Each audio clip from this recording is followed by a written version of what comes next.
അടുത്തത് തുലാക്കൂറാണ്. ലിബ്ര എന്നാണ് അതിന് ഇംഗ്ലീഷിലുള്ള പേര്. ചിത്തിരയുടെ അവസാനത്തെ 2 പാദവും ചോതിയും വിശാഖം 1, 2, 3 പാദങ്ങളും ചേർന്നതാണ് തുലാക്കൂറ്. അവരുടെ ഈ തുലാക്കൂറുകാർക്ക് അവരുടെ ജീവിതത്തിൽ കൂടുതൽ ഉത്തരവാദിത്വങ്ങൾ വന്നു ചേരേണ്ട കാലമാണ്. മെയ് 11-ാം തീയതി കുജൻ ചൊവ്വ മേടത്തിലേക്ക് മാറുമ്പോൾ അത് 7-ാം ഭാവത്തിലേക്കാണ് വരിക. പാർട്ട്ണർഷിപ്പ്, അതുപോലെ ഒന്നിച്ചുള്ള പ്രവർത്തനങ്ങൾ, ഇതിലൊക്കെ കുറച്ച് ഗുണപരമായിട്ടുള്ള അവസ്ഥ സംജാതമാകുന്നതാണ്. ജോലി അഥവാ പ്രൊഫഷണൽ രംഗത്ത് പുതിയ ആൾക്കാരുമായിട്ട് അഥവാ ക്ലയൻസും ആയിട്ടോ ഇടപാടുകാരുമായിട്ടും ഒക്കെ കൂടുതൽ ബന്ധപ്പെടേണ്ട ഒരു സമയം വരുന്നുണ്ട്. ഈ ഇത്തരത്തിലുള്ള ഇടപെടലുകൾ അല്ലെങ്കിൽ ബന്ധങ്ങൾ ഭാവിയിൽ നമുക്ക് അവസരങ്ങളെ സൃഷ്ടിക്കുന്നതാണ്.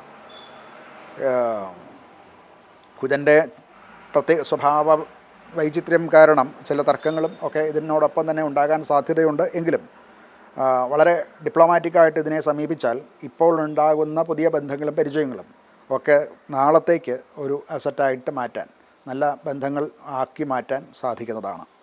ശുക്രൻ മെയ് 14-ന് മിഥുനത്തിലേക്ക് മാറുന്നു. അപ്പോൾ ധനപരമായിട്ട് കൂടുതൽ ഉത്കർഷം ഉണ്ടാകും. ധനം പ്രതീക്ഷിച്ചത് വന്നു ചേരും.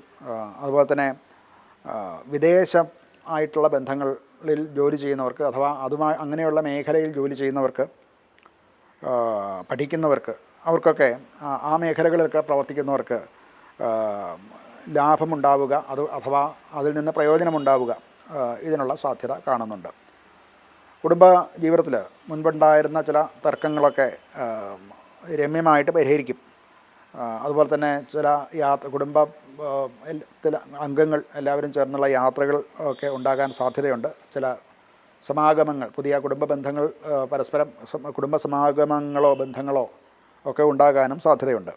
ആരോഗ്യപരമായിട്ട് മറ്റ് വലിയ പ്രശ്നങ്ങളൊന്നും ഇല്ല എന്നുണ്ടെങ്കിലും കുറച്ച് കൂടുതൽ സ്ട്രെയിൻ വേണ്ടിവരും.